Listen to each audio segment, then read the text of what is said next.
ആ വാകേറിയ ദൈവം അന്നവും തരും. ഏത് ദൈവാ വാ വലിച്ചു കീറിയിട്ട് അന്നം തന്നിട്ടുള്ളത്? ഏത് ദൈവാ തന്നിട്ടുള്ളത്? എങ്ങോട്ട് വന്നേ, ഒരു കാര്യം ഞാൻ പറയട്ടെ. അതുകൊണ്ടൊക്കെ 4 പെങ്കൊച്ചുങ്ങളാ. ദയവ് ചെയ്ത് നിങ്ങൾ പണിക്ക് പോണം. എന്ത് വർത്താനം അടി സുശീല നീ പറഞ്ഞത്?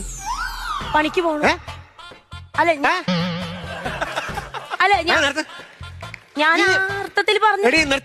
നീ ഈ പറയുന്ന ആരെങ്കിലും കേട്ട് കഴിഞ്ഞാ ആൾക്കാരെന്തോ ധരിക്കുന്നത്? ഞാൻ പണിക്ക് പോകാത്തവനാണെന്ന് വിചാരിക്കുവോ? പണിക്ക് പോകാത്തവനാണെന്ന് വിചാരിക്കുവോ? എന്റെ താലോലം ചേട്ടാ, ഞാൻ പണിക്ക് പോകുന്നുണ്ടോ? പണിക്ക് പോകുന്നുണ്ട്. എന്റെ ശ്രീകല ചേച്ചി ഇങ്ങനെ പണിക്ക് പോകുന്നുണ്ട്. പക്ഷെ 5 മിനിറ്റ് കഴിഞ്ഞാൽ തിരിച്ചു വരും, പണിയില്ലെന്നും പറഞ്ഞു. കണ്ട, എന്റെ ആങ്ങളെ വിളിച്ചു നോക്കും, എടി അവൻ പണിക്ക് പോയോ? ഞാൻ പറയും പണിക്ക് പോകുന്നുണ്ട്. ഇല്ലാന്ന് പറഞ്ഞ 5 മിനിറ്റിനുള്ളിൽ വരുമെന്ന് എനിക്ക് പറയാൻ പറ്റുമോ?